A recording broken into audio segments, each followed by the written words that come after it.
हर हर महादेव, जय भोलेनाथ, श्री स्वामी समर्थ. नमस्कार मित्रांनो, पैसा भरपूर येतो किंवा अजिबात येत नाही आणि आला तरी लगेच खर्च होतो. अशा परिस्थितीत काय समजावे? तुमच्या घरात लक्ष्मी का टिकत नाही? तुम्ही खूप मेहनत आणि कष्ट करून थोडेफार पैसे कमवता, पण तेही खर्चांमध्ये निघून जातात आणि तुम्ही तुमच्या मनासारखे काहीही करू शकत नाही. आयुष्यात अनेक प्रकारच्या अडचणी येत राहतात. जर लक्ष्मी तुमच्या घरात टिकत नसेल तर त्यासाठी काय करायला हवे? या व्हिडिओमध्ये मी तुम्हाला सांगणार आहे की लक्ष्मीला कायमस्वरूपी घरात स्थिर करण्यासाठी तुम्ही कोणते उपाय करू शकता. तुम्ही पूजापाठ करता, पण जर काही महत्त्वाच्या गोष्टींकडे लक्ष दिले नाही तर 100 वेळा प्रयत्न करूनही लक्ष्मी तुमच्या घरात स्थिर राहणार नाही. म्हणूनच ही गोष्ट विशेष लक्षात ठेवा. चला तर मग जाणून घेऊया की लक्ष्मीच्या स्थायी वासासाठी कोणते उपाय करायला हवेत. मित्रांनो, असे म्हटले जाते की जेथे लक्ष्मीचा वास असतो तेथे सर्व प्रकारची समृद्धी आणि सुखशांती असते. त्या व्यक्तीमध्ये सकारात्मक ऊर्जा असते. तथापि या समस्या सोडवणे सोपे नाही, कारण आपण खूपच सामान्य माणसं आहोत. पण जोपर्यंत धन संपत्ती मिळवण्याचा दुसरा कोणताही मार्ग शिल्लक राहत नाही आणि आर्थिक चणचण कायम राहते, तोपर्यंत मनुष्य मानसिक त्रास आणि कष्ट सहन करतो. म्हणून मित्रांनो, ही गोष्ट लगेचच लक्षात ठेवा आणि हे देखील जाणून घ्या की काही सवयी माणसाला खूप त्रासदायक ठरू शकतात. सर्वप्रथम, मी पाहिले आहे की बरेच लोक सूर्योदयानंतर झोपून राहतात. लक्षात ठेवा, सूर्योदयानंतर झोपलेला माणूस नेहमीच लक्ष्मीपासून वंचित राहतो. ही गोष्ट समजून घ्या. मग तो पुरुष असो किंवा स्त्री, सूर्योदयानंतर झोपणे पूर्णपणे बंद करा. जर तुम्ही अतिशय लवकर उठू शकत नसलात, म्हणजेच पहाटे 4 वाजता किंवा 5 वाजता उठू शकत नसलात, तरीही हरकत नाही.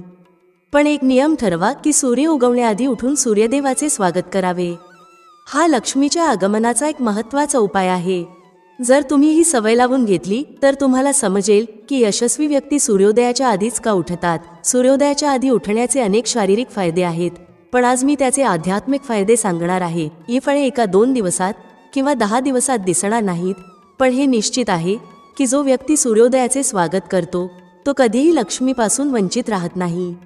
हे लक्षात ठेवा.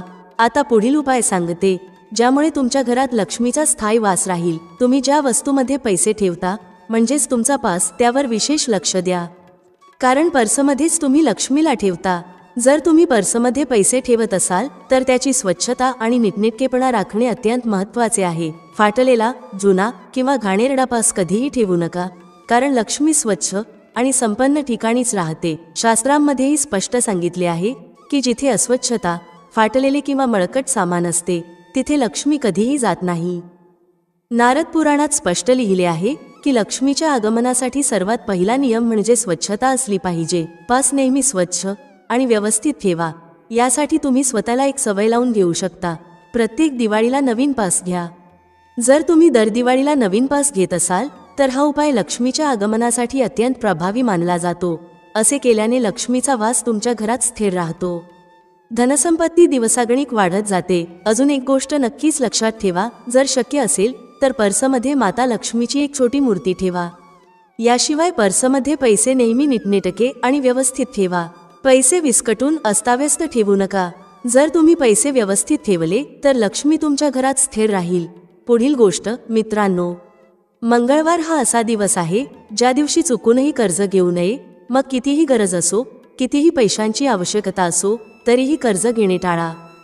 जर मंगळवारी कर्ज घेतले तर ते फेडताना खूप कष्ट पडतील आणि अनेक अडचणींचा सामना करावा लागेल. असेही म्हटले जाते की मंगळवारी घेतलेले कर्ज घरात ऋण, रोग आणि शत्रू तिघांना आमंत्रण देते. म्हणून जर कर्ज घ्यावेच लागले तरी मंगळवारी घेऊ नका, अन्यथा हे फेडताना तुमची आर्थिक परिस्थिती आणखी बिकट होऊ शकते. त्याचबरोबर काही गोष्टी करणे मंगळवारी टाळावे. आता पाहूया मंगळवारच्या दिवशी विशेष काय टाळावे. मंगळवारचा दिवस खास असतो आणि या दिवशी पुरुष असो वा स्त्री, केस कापणे टाळावे. पुरुषांनी या दिवशी मांसाहार खाऊ नये, दाढी करू नये आणि केस कापू नयेत. स्त्रियांनी या दिवशी केस कापू नयेत, नखे कापू नयेत आणि केस धुणेही टाळावे, कारण मंगळ ग्रह यामुळे अप्रसन्न होतो, ज्यामुळे रोग आणि शत्रू निर्माण होतात. म्हणूनच मंगळवारी हे सर्व प्रकारचे कार्य टाळावेत. हा कडेजवार खरवारचा दिवस मानला जातो, त्यामुळे या दिवशी हे करणे टाळावे, अन्यथा मंगळ ग्रहाचे नकारात्मक परिणाम भोगावे लागू शकतात.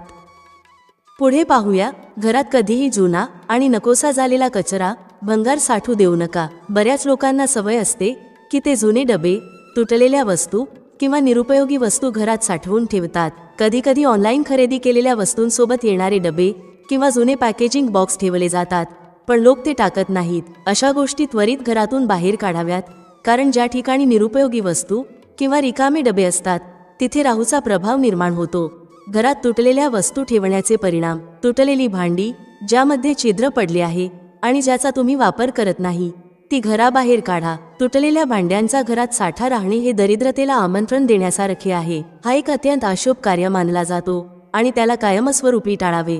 घरात जास्त जुन्या चपला ठेवल्यास परिणाम: जर घरात अवास्तव प्रमाणात चपला जमा झाल्या असतील आणि त्यांचा वापर होत नसेल तर त्या बाहेर काढा. कधीकधी लहान मुलांच्या चपला लहान होतात, पण लोक त्या टाकत नाहीत. अशा गोष्टी घरात नकारात्मक ऊर्जा निर्माण करतात. ज्या घरात अशा नकोशा वस्तू खूप असतात त्या घरात अधिक अडचणी येतात. ही गोष्ट कोणीही बदलू शकत नाही, कारण ही 100% खरी गोष्ट आहे. म्हणून घरात कचरा, भंगार साठवू देऊ नका आणि वेळोवेळी ते बाहेर टाका. पुढील महत्त्वाची गोष्ट: इलेक्ट्रॉनिक उपकरणे. मित्रांनो, घरातील इलेक्ट्रॉनिक वस्तूंची योग्य काळजी घेणे खूप महत्त्वाचे आहे. निष्क्रिय किंवा खराब इलेक्ट्रॉनिक उपकरणे घरात ठेवू नयेत. ज्या वस्तू दुरुस्त करता येतील त्या त्वरित दुरुस्त करून घ्या आणि वेळोवेळी वापरा. पूर्णतः खराब झालेली इलेक्ट्रॉनिक उपकरणे घरात ठेवल्यास शनी आणि राहू ग्रह अशुभ होतात. आणि आपण सर्वजण जाणतो की शनी किंवा राहू अशुभ झाले तर आयुष्यात अनेक अडचणी निर्माण होतात. शनी ग्रहाचा व्यवसायावर सुद्धा प्रभाव पडतो. शनी ग्रहाला कार्य आणि व्यवसायाचा स्वामी मानले जाते. त्यामुळे ज्या लोकांच्या घरात सतत खराब इलेक्ट्रॉनिक उपकरणे असतात त्यांचा शनी अशुभ होतो आणि परिणामी त्यांना नोकरी किंवा व्यवसायात नुकसान सहन करावे लागते. मग अशा परिस्थितीत काय करावे? पाहूया पुढे. घरात आवश्यकतेपेक्षा अधिक इलेक्ट्रॉनिक वस्तू ठेवू नका. जर गरजेपेक्षा जास्त उपकरणे असतील तर जसेच ती खराब होतील त्यांना त्वरित दुरुस्त करून घ्या किंवा घराबाहेर काढा. जर तुमच्या घरात वारंवार इलेक्ट्रॉनिक वस्तू खराब होत असतील तर या गोष्टीकडे लक्ष द्या. त्याचबरोबर आणखी काही टिप्स तुम्ही वापरू शकता. इलेक्ट्रॉनिक वस्तू रात्री खरेदी करा. अंधार झाल्यावर इलेक्ट्रॉनिक वस्तू खरेदी करणे अधिक शुभ मानले जाते. याशिवाय कृष्ण पक्षात इलेक्ट्रॉनिक वस्तू खरेदी केल्याने शनिग्रह प्रसन्न होतो. हा उपाय केल्याने विकत घेतलेली वस्तू जास्त काळ टिकते आणि पैशांची बचत होते. पुढील गोष्ट: मित्रांनो, स्वयंपाकघरात उष्टे भांडे तसेच सोडणे अत्यंत चुकीचे मानले जाते. जर कोणत्याही कारणास्तव जसे की तब्येत ठीक नसणे किंवा इतर काही मजबुरी असेल तर गोष्ट वेगळी आहे. पण जर तुम्ही हा नियम बनवला की दररोज रात्री जेवणानंतर स्वयंपाकघर तसेच ठेवून झोपायचे तर हे अत्यंत मोठे दोष आहे. यामुळे लक्ष्मीची हानी होते. आपल्या सर्वांना माहीत आहे की रात्रीच्या वेळी माता लक्ष्मी भ्रमण करतात आणि स्वयंपाकघरात माता अन्नपूर्णेचा वास असतो. जसे की तुम्हाला माहीत आहे, मी अनेक व्हिडिओमध्ये सांगितले आहे की माता अन्नपूर्ण म्हणजेच भगवान शंकरांच्या अर्धांगिनी आहेत. माता अन्नपूर्णेची कृपा कशी मिळाली? जेव्हा पृथ्वी लोकावर भयंकर संकट, दुष्काळ आणि अन्नाची कमतरता आली आणि लोक उपासमारीने मरू लागले, तेव्हा माता अन्नपूर्णाने भगवान शिवाला काही दिव्य वस्तू दिल्या, ज्यामुळे पृथ्वीवरील लोकांना अन्न प्राप्त होऊ लागले. तेव्हापासून ही परंपरा चालू झाली की माता अन्नपूर्ण प्रत्येकाच्या भांडारगृहात म्हणजेच स्वयंपाकघरात वास करतात. म्हणूनच स्वयंपाकघर स्वच्छ ठेवणे अत्यंत आवश्यक आहे. पुढील गोष्ट: मित्रांनो, घरात झाडू लावल्यानंतर ही गोष्ट लक्षात ठेवा की कचरा जास्त वेळ घरात ठेवू नका, कारण घरात पडलेला कचरा नकारात्मक ऊर्जा निर्माण करतो. या गोष्टींमुळे आर्थिक स्थितीवरही वाईट परिणाम होतो. म्हणूनच झाडू लावल्यानंतर कचरा लगेचच घराबाहेर टाका. आता एक महत्त्वाची गोष्ट: जर तुम्ही माझे व्हिडिओ बऱ्याच काळापासून पाहत असाल तर तुम्हाला माहीत असेल की या गोष्टी इतक्या प्रभावी आहेत की मी त्यांच्याशिवाय बोलू शकत नाही. तुमच्या अन्नातील काही भाग गायी, कुत्रे आणि पक्ष्यांसाठी ठेवा. पहिली पोळी गायीसाठी काढा. रात्रीची शेवटची पोळी कुत्र्याला द्या. पक्ष्यांसाठी काही दाणे छतावर टाका किंवा तांदळाचे काही कण पसरवा. या सर्व गोष्टींचा परिणाम काय होतो? कावळ्यांत आपल्या पितरांचा वास असतो. जेव्हा एखाद्या जीवाचे पोट भरते तेव्हा परमात्मा प्रसन्न होतो. भगवान स्वतः म्हणतात की जो मनुष्य जीवांचे पोट भरतो त्याला मी स्वतः मदत करण्यास तत्पर असतो. म्हणून हा एक अतिशय पुण्याचा कार्य आहे जो रोज करायला हवा. आता गायीमातेबद्दल बोलूया. सर्वांना माहिती आहे की गायीमध्ये 33 कोटी देवी देवतांचा वास असतो. गायीला पोळी दिल्याने ग्रहदोष शांत होतात. जर तुम्ही कुत्र्याला पोळी दिली तर शनी बळकट होतो आणि राहू केतूचे दुष्परिणाम समाप्त होतात. जर शक्य असेल तर काळ्या कुत्र्याला पोळी खायला द्या, कारण हे अधिक लाभदायक मानले जाते. मात्र कोणत्याही रंगाच्या कुत्र्याला पोळी दिली तरीही त्याचा फायदा होतो. एक महत्त्वाची गोष्ट, धर्मग्रंथांमध्ये असे सांगितले गेले आहे की पशु स्वतःचे पोट भरू शकतात, पण मनुष्याने आपल्या अन्नापूर्वी काही दाणे द्यायला हवे. याचा फायदा काय होतो? जर आपण अन्नदान केले तर देवता आणि पितर प्रसन्न होतात. ज्या घरात या नियमाचे पालन होते तिथे काही महिन्यातच प्रभाव दिसून येतो. अशा प्रकारे लक्ष्मी येते की कधी तुमच्या जीवनात समृद्धी आली हे कळणारही नाही. या नियमाचे पालन करा आणि बघा की कसा तुमच्या घरात लक्ष्मीचा वास होतो. पुढील महत्त्वाची गोष्ट, अमावस्या तिथी. जर तुम्ही माझे व्हिडिओ आधीपासून पाहत असाल तर तुम्हाला माहीत असेल की मी प्रत्येक अमावास्येला कोणता ना कोणता धनलाभाचा उपाय सांगते. अमावस्या तिथी ही माता लक्ष्मीला प्रसन्न करण्यासाठी अत्यंत शुभ मानली जाते. या दिवशी पितळाशी संबंधित वस्तूंचे विशेष महत्त्व असते. जर एखाद्या व्यक्तीवर पितृदोष किंवा पितृऋण असेल तर त्याला एकदा तरी आपल्या देवतांना प्रसन्न करावे लागते. अमावस्येला काही विशिष्ट उपाय केल्याने लक्ष्मीची कृपा सतत मिळते. पितृदोषाचे निवारण होते. परंतु जर पितृदोष लवकर शांत होत नसेल तर त्यासाठी एक अतिशय प्रभावी उपाय आहे, जो तुम्ही दर महिन्याला किंवा वर्षातून 1-2 वेळा करू शकता. पितर तर्पण. परंतु हे लक्षात घ्या की पितर तर्पण घरातील मोठ्या व्यक्तीने करावे. त्याचबरोबर आणखी एक सोपा उपाय, अमावस्येच्या दिवशी पिंपळाच्या वृक्षावर जल व दूध अर्पण करा आणि त्या वृक्षाची 7 प्रदक्षिणा घाला. यामुळे तुमच्या पितरांना शांती मिळते आणि पितृदोष दूर होतो. हा उपाय अगदी सोपा आहे आणि घरातील कोणताही सदस्य करू शकतो. त्यामुळे या उपायाला आपल्या दैनंदिन जीवनात समाविष्ट करणे अत्यंत गरजेचे आहे. जर घरात पितृदोष असेल तर त्याची काही ठरलेली लक्षणे दिसतात. आर्थिक अडचणी वाढतात, उत्पन्न कमी होते, लक्ष्मीचे आगमन अडथळा येतो, कोणतेही शुभ आणि मांगलिक कार्य होत नाही, मुलगा किंवा मुलगी विवाहयोग्य वयाची झाली असली तरी लग्न जमत नाही, संततीप्राप्तीमध्ये अडथळे येतात. म्हणजेच जर अनेक प्रयत्न आणि औषधोपचार करूनही मूल होत नसेल तर हे पितृदोषामुळे असू शकते. पितृदोषाचे आणखी एक महत्त्वाचे लक्षण म्हणजे घरातील मांगलिक कार्य थांबणे आणि संतती वाढीला अडथळा येणे. म्हणून अमावस्येच्या दिवशी पूजन करणे अत्यंत आवश्यक आहे.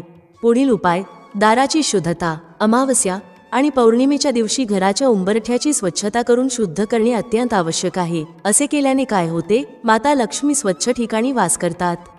अमावस्या, पौर्णिमा आणि शनिवारच्या दिवशी घराच्या मुख्य दरवाजाची स्वच्छता विशेषतः करावी. यानंतर चंदन, रोळी किंवा हळद वापरून दरवाजाच्या दोन्ही बाजूला स्वास्तिक चिन्ह काढावे. याचा फायदा, माता लक्ष्मीचा घरात स्थायी वास होतो. आर्थिक समृद्धी टिकून राहते. संध्याकाळच्या वेळी हा नियम पाळा. दररोज संध्याकाळी घरात काही धूप किंवा सुवासिक वस्तू जाळल्या पाहिजेत. जर चंदनाच्या लाकडाचा धूप नसेल तर बाजारातील तयार धूप देखील वापरू शकता. हे करण्याची योग्य पद्धत: 1. सर्वप्रथम घरातील मंदिरात धूप दाखवा. 2. नंतर संपूर्ण घरभर धूप फिरवा. 3. अखेर घराच्या मुख्य दरवाजाजवळ धूप दाखवून माता लक्ष्मीचे आवाहन करा. 4. जर तुम्हाला माता लक्ष्मीचा कोणताही मंत्र माहीत असेल तर त्याचा जप करा. 5. जर तुम्हाला श्रीविष्णूंचा कोणताही मंत्र माहीत असेल तर तोही जपा. 6. संपूर्ण घरभर धूप फिरवल्यानंतर मुख्य दरवाजाजवळ दिवा लावा आणि माता लक्ष्मीचे स्वागत करा. 7. नंतर घराच्या मंदिरात धूप ठेवा. या उपायाचा प्रभाव, माता लक्ष्मीचा घरात कायमस्वरूपी वास होतो. जर घरात पितृदोष असेल तर हा उपाय केल्यास तो हळूहळू कमी होतो. व्यवसाय आणि नोकरीमध्ये प्रगती होते. आयोत्पन्नाचे नवीन स्रोत तयार होतात. जर एखादे मूल नोकरीसाठी खूप प्रयत्न करत असेल तर त्याला लवकरच यश मिळते. एक महत्त्वाची गोष्ट, याचकाला, भिक्षुकाला कधीही रिकाम्या हाताने परत पाठवू नका. धर्मशास्त्रांमध्ये असे सांगितले गेले आहे की कधी कधी भगवान सुद्धा वेगवेगळ्या रूपात तुमच्या दरवाज्यावर येतात. म्हणूनच कोणत्याही याचकाला संतुष्ट करून पाठवा. मी असे म्हणत नाही की तुम्ही तुमच्या क्षमतेपेक्षा जास्त दान करा, पण शक्य तितके द्या. कदाचित तुम्ही ऐकले असेल, ना जाने किस रूप में नारायण मिल जाए. कधी कधी भगवान आपली परीक्षा घेत असतात, परंतु अज्ञानामुळे आपण त्यांना ओळखू शकत नाही आणि त्यांना नकारतो. त्याचा परिणाम जन्मोजन्मी भोगावा लागतो. म्हणूनच जर तुमच्या दरवाज्यावर एखादा गरजू व्यक्ती आला तर त्याला शक्य तितके दान द्या आणि संतुष्ट करून पाठवा. देवाने आपल्याला ती दृष्टी दिलेली नाही, परंतु आपण एक गोष्ट नक्की करू शकतो, जे कोणी आपल्या घरी येईल त्यांच्यातच देवाचे दर्शन घ्यावे. आतापर्यंत कोणत्याही मागणाऱ्याचा अपमान करू नये. त्यांचा नेहमी सन्मान करावा आणि शक्य तेवढे त्यांना देऊन संतुष्ट करावे. मित्रांनो, या 12 गोष्टी अशा आहेत ज्या तुम्ही नेहमी लक्षात ठेवल्या पाहिजेत. त्यांचा प्रभाव एका महिन्यात किंवा 2 महिन्यात दिसून येईल, परंतु होईलच. ही 100% गॅरंटी आहे की हे उपाय प्रभावी ठरतात. ज्या घरांमध्ये या नियमांचे पालन केले जाते ते घर कधीही गरीब होत नाहीत. त्या घरात कायम समृद्धी आणि लक्ष्मीचा वास राहतो. या गोष्टी लक्षात ठेवा आणि त्यांचे पालन करा. मित्रांनो, मला आशा आहे की ही माहिती तुम्हाला खूप उपयुक्त वाटली असेल. जर तुम्हाला ही माहिती आवडली असेल तर व्हिडिओला लाईक करा आणि चॅनेलला सबस्क्राईब करा. मी अशाच प्रकारच्या माहितीपूर्ण व्हिडिओ तुमच्यासाठी आणत राहीन. धन्यवाद. भेटूया पुढील व्हिडिओमध्ये एका नवीन चर्चेसह. तुम्हा सर्वांचे मनःपूर्वक आभार. श्री स्वामी समर्थ. जय श्री राम, जय श्री हनुमान, जय श्री कृष्ण, जय माता लक्ष्मी.